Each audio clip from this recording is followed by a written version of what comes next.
20টা টাকা লোড দিয়ে দেন। আচ্ছা ঠিক আছে, আমি টাকা দিচ্ছি, আমার মুখস্থ আছে নাম্বারটা। জন্মান্ধ মিজানুর রহমান, বয়স 28 বছর, কিন্তু চোখে না দেখলেও তার মধ্যে রয়েছে অবিশ্বাস্য এক প্রতিভা। তার স্মরণশক্তি এতটাই প্রখর যে তিনি মোবাইলে টাকা রিচার্জ, বিকাশে লেনদেনের মতো কঠিন কাজগুলো করেন খুব সহজেই। আর এই কাজ করেন মাত্র কয়েক সেকেন্ডেই। দীর্ঘদিন ধরে এই কাজ করলেও এতে ভুল করেননি একবারও।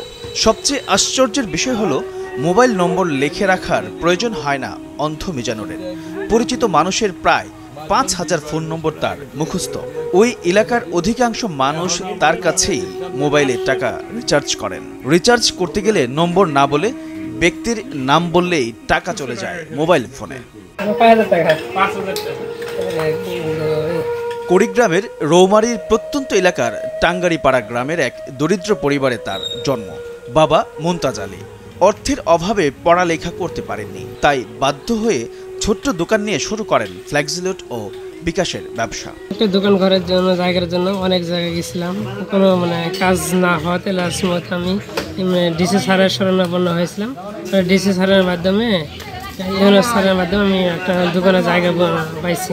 আমাদের মিজান ভাই এখানে দীর্ঘদিন থেকে ভাড়ার মাধ্যমে ঘরটি নিয়ে এখানে ব্যবসা বাণিজ্য করে যাচ্ছে।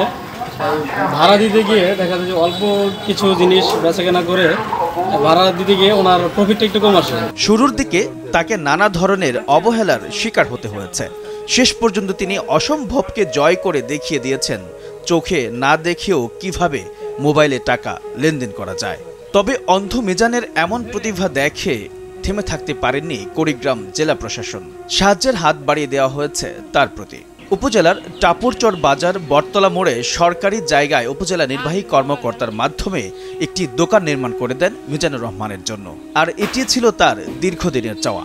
আমাদের ছেলে মিজানুর অনেক কাছে অনেক কিছু চাওয়ার জন্য গেছিল, অনেক পায়নি কিছু। প্রতিবন্ধী মানুষ, চোখেও দেখে না, এবং তার একটা ফ্লেক্সিলোড এইটাই ছিল, সে মোটামুটি জীবিকা নির্বাহ করতেছে। মিজানকে যে ডিসি সাহেব এই জায়গাটা দিছে, হ্যাঁ খুব ভালো করছে, হ্যাঁ কর্মস্থান করে খাওয়ার জন্য আমরা তাকে ধন্যবাদ জানাই। এরকম একটা অন্ধ ছেলে যেন সে এই মাধ্যমে সে কাজকর্ম করে খেতে পারে। এই মিজানের জন্য যে একটা ঘর উড়িয়ে দিল, এটা আমরা সন্তুষ্ট। অন্ধ মানুষ এর সুবিধা হয়েছে। রৌমারী উপজেলা নির্বাহী কর্মকর্তা নাহিদ হাসান খান বলেন, মিজানের স্বপ্ন ছিল তাকে যেন একটি দোকান করে দেওয়া হয়, তাই জেলা প্রশাসকের পক্ষ থেকে তার জন্য এই সহায়তা দেওয়া হয়েছে। দৃষ্টি প্রতিবন্ধী মিজান, উনি বিশেষ প্রতিভার অধিকারী। উনি মোবাইলের অনেকগুলো নাম্বার একসাথে মুখস্থ রাখতে পারেন। উনি নিজেই কর্ম করে খান। ফ্লেক্সিলোড এবং বিকাশের দোকান রয়েছে তার। মান্যবর জেলা প্রশাসক স্যার কুড়িগ্রামের নির্দেশনা অনুযায়ী আমরা তাকে ব্যবসার একটি জায়গা করে দিয়েছি। তাকে নগদ অর্থ সহায়তা এবং টিম দেওয়া হয়েছে। এছাড়াও তাকে প্রধানমন্ত্রী আশ্রয়ণ প্রকল্পের একটি ঘর প্রদান করা হয়েছে। জেলা প্রশাসকের এই উদ্যোগকে স্বাগত জানিয়েছেন উপজেলা ভাইস চেয়ারম্যান ও ইউপি চেয়ারম্যান। সবার সহযোগিতায় মেধাবী অন্ধ মিজান ঘুরে দাঁড়াবে, এমনটাই প্রত্যাশা এলাকাবাসীর। এইচ এম নাহিয়ান, ভোরের কাগজ।